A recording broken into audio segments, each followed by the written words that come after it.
Una, ang atong mga pagbasa karon nagpahinumdum kanato sa atong tagsa-tagsa nga mga bukasyon nga atong gidawat gikan sa Ginoo. Sa atong ebanghelyo, kini mao ang pagtawag kang Mateo nga giila nga makasasala.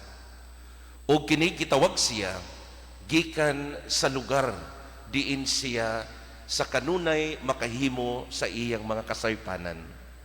So si Mateo usa ka kubrador sa buhis, o ang iyang kasagarang sala tungod kay sobra ang iyang pagpaningil sa mga buhis ngadto sa katawhan. So na ay sagol nga limbong o pagpangilad siguro mo na, no? So mo na nga ang Ginoo nakakita niini diha sa iyang kinabuhi. Apan simple ra ang gihimo sa Ginoo, siya gitawag. So mga hisuon, kung atong tan-awon ang tibok senaryo sa istorya sa kinabuhi ni Mateo, actually kini nagpunting sa matag usa kanato. Dili man kita sama kaniya nga kobrador sa buhis, apan kita sama kaniya nga makasasala ug nakahimo og mga kasaypanan ngadto sa Dios. Siguro usa niini atong dawaton kanang maong realidad. Tungod kay ang pagdawat nato nga kita makasasala, kini nagpasabot nga andam kita nga pupuyo diha sa kinabuhi sa pagpaubos o mapaubsanon. Ug mao kini ang susi una sa tanan diha sa atong pakigihiusa kang Kristo. Mao bitaw nga kung atong tan-awon, una sa tanan sa pagtawag kaniya, si Mateo mitindog o misunod kang Jesus.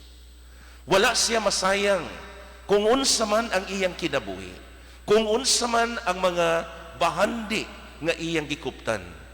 Wala siya manghinayang kung unsa man og kinsa siya diha ni anang higayuna. Apan ang iyang gihimo ang pagdawat o paglantaw o pagdawat sa gugma o kaluoy sa Dios.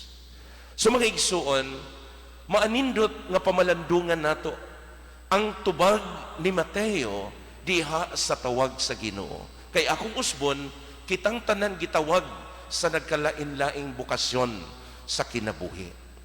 Siguro mo ingon kita nga ang pagtawag kanato niining klase nga profesyon, no? Gitawag kita niining klaseng o niining bukasyon sa pagka matinabangon sa mga masakiton. Siguro gitawag kita diha sa bukasyon sa pag-alagad sa atong nasod. Apan mga igsuon, kung asa man kita gitawag, atong hinumduman, tungod kay adunay gusto ang Dios nga ipabuhat kanato ug kana mao ang atong misyon. Ikaduha mga igsuon, human sa tawag ni Mateo ug sa iyang tubag, siya nagpunting sa iyang kinabuhi ngadto sa pagsunod kang Kristo. Ug kini usa ka hagit sa matag usa kanato, nga human nato makita ang atong kasaypanan, ang atong mga depekto, ug nasayod kita nga dunay Dios, dunay Ginoo nga nagtabang kanato, atong paniyuhaon nga kita makabalik kaniya ug kita makasunod diha kaniya. Sa mga igsuon, mas dagahan ang hagit nga atong pag-atubangon. Mas dagahan ang gipangayo sa Dios diha kanato sa atong pagsunod kaniya. Tungod kay gikan sa atong kinabuhi, gikan sa atong kaugalingon, kita mahimong modelo alang sa uban diha sa pagkamatinud-anon sa Ginoo ug diha sa atong pagkamasinugtanon sa iyang mga sugo.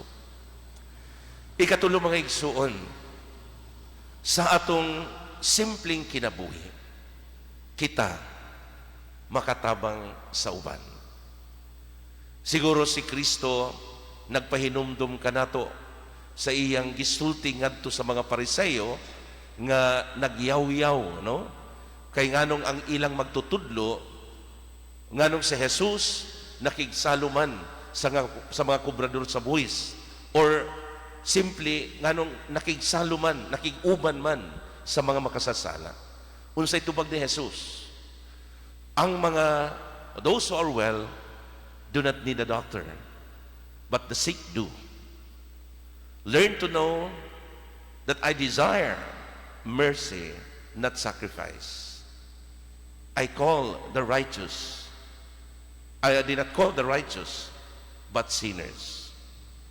So mga igsuon, mao kini ang atong kahimtang. Kita